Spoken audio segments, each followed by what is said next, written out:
The partition of Indian subcontinent in August 1947, as well as the eventual bloody riots, contained such a great magnitude that had a profound and far-reaching effect in history and literature.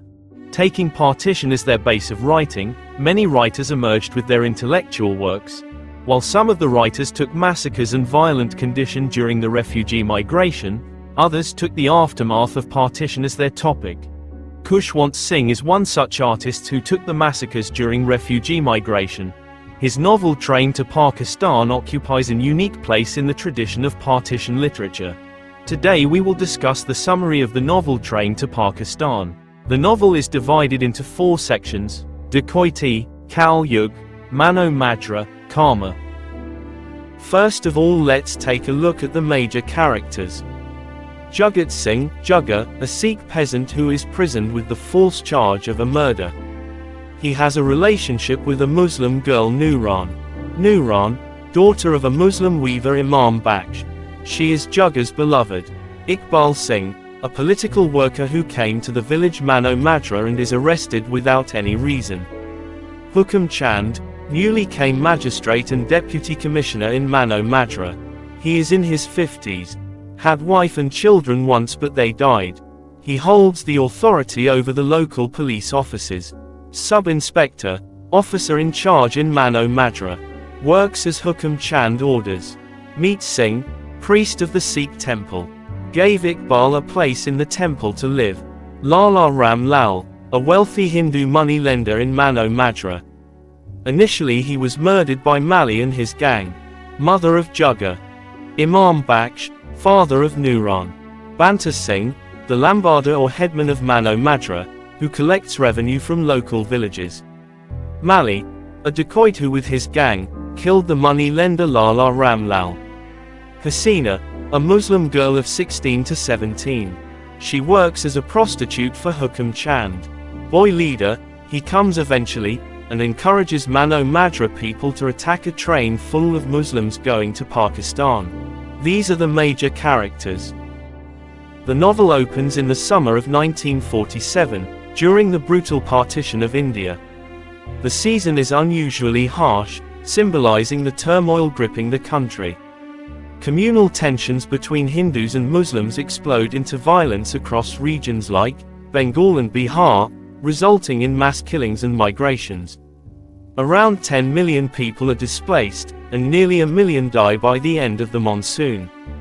In this backdrop lies Mano Madra, a small, peaceful, fictional village on the Sutlej River, where Sikhs, Muslims, and one Hindu family live in relative harmony.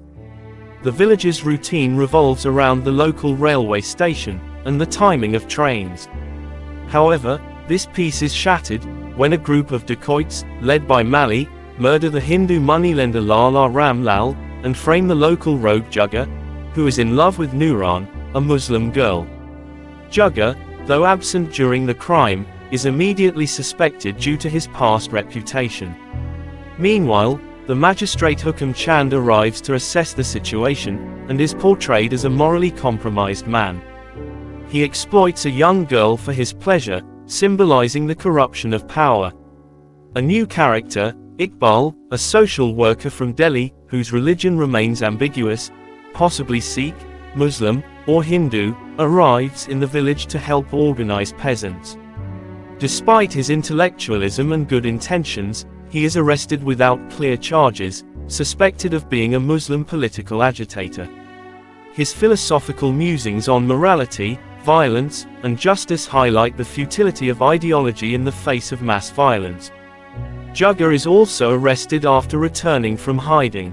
On their way to jail, Jugger and Iqbal briefly interact, revealing their contrasting worldviews, one driven by raw emotion and love, the other by political ideals. Jugger is taunted and beaten by police, while Iqbal is treated slightly better due to his perceived status, though he too faces religious suspicion. Both men are jailed, where they are interrogated by a prejudiced sub-inspector. Iqbal tries to assert his rights legally, but the authorities mock him. Jugger is threatened with torture to reveal the real dacoits, but he remains silent. The novel starkly portrays how partition violence disrupts peaceful communities, how power corrupts, and how justice and morality are often irrelevant in times of chaos. In early September, life in the village becomes disrupted and tense, especially with the arrival of a mysterious train from Pakistan. As soon as the train came, the station was sealed off by the military, arousing suspicion among villagers.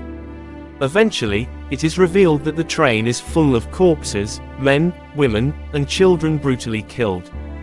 The horror of the scene leaves Hukam Chand, the magistrate, deeply shaken. The burning of the bodies is witnessed by the villagers from afar, and the smell of burning flesh makes the reality undeniable. Meanwhile, Hukam Chand seeks solace in the company of a young Muslim prostitute named Hasina Begum.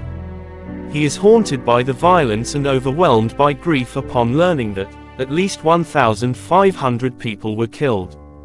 Parallelly, developments occur regarding the murder of Lala Ram Lal. Jugger confesses and identifies the real culprits, Mali and his gang. They are arrested but later released under Hukam Chand's orders, who wants to keep an eye on them quietly. Jugger, now in the same cell as Iqbal, shares a rough but developing bond with him. He expresses a desire to learn English and engages in awkward conversations about sex and education. Tensions rise when Mali insults Jugger by mentioning Nuran. Enraged, Jugger attacks Mali violently through the prison bars, beating him until he bleeds. Iqbal tries to intervene but is brushed off by both Jugger and the police. The situation captures the political unrest, communal violence, and personal turmoil faced by the characters during the partition, emphasizing the human cost of hatred and division. The discovery of a train full of corpses brings a chilling silence to Mano Madra. Suspicion and manipulation begin to take root.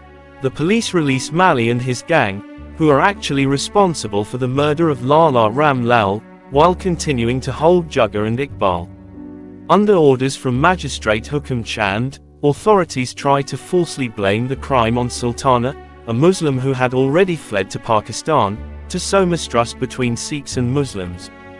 The police portray Iqbal as a Muslim and link him to the crime, even sending a letter requesting the evacuation of all Muslims from Mano Madra. Their intention is to stir communal hatred, so that the Sikh villagers will not resist the forced displacement of their Muslim neighbors. This manipulation begins to work, and tension rises.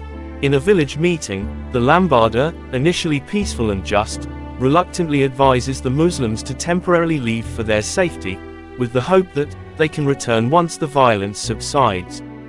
Imam Baksh accepts the decision and prepares to leave with his daughter Nuran, who is heartbroken. She visits Jugger's house and reveals to his mother that she is pregnant with Jugger's child. Though initially furious, Jugger's mother softens, promising to inform Jugger when he returns. The next morning, a Muslim and a Sikh officer arrive to carry out the evacuation.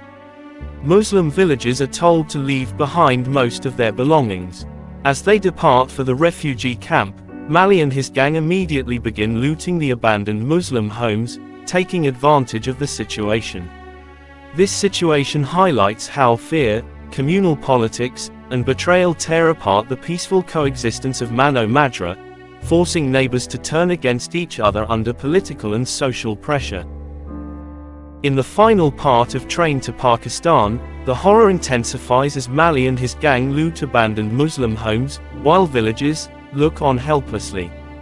Meanwhile, the river rises ominously, bringing with it bloated carcasses of animals and murdered humans, clear signs of ongoing violence.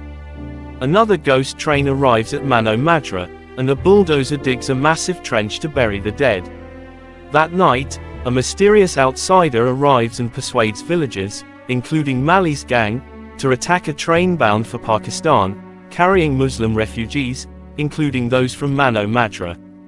He incites revenge by appealing to communal hatred, planning to use a rope stretched across the bridge to decapitate passengers riding atop the train. Over 50 men agree to the plan. When Hukam Chand learns of this, he is initially indifferent, overwhelmed by despair at the madness around him. But then he remembers Iqbal and Jugger, and orders their release, recognizing that Iqbal is likely a Sikh. The sub-inspector warns them that all Muslims have already been evacuated from the village. Jugger and Iqbal return to a changed Mano Madra. Jugger desperately hopes to find Nuran, but she is gone. After visiting Meet Singh for prayer, Jugger leaves quietly. That night, as the attackers wait by the bridge with the deadly trap, an unidentified man climbs the rope and begins to cut it. The leader fires at him, hitting his leg, but the man continues. He is shot multiple times, yet manages to sever the rope just as the train approaches. The man collapses and the train passes safely. It becomes clear that the man was Jugat Singh or Jugger, who sacrificed his life to save the lives of hundreds of Muslims, most importantly, Nuran and their unborn child, redeeming himself in an ultimate act of love and courage. End of Train to Pakistan. If this video helped you in any ways, consider subscribing the channel. Thanks for watching.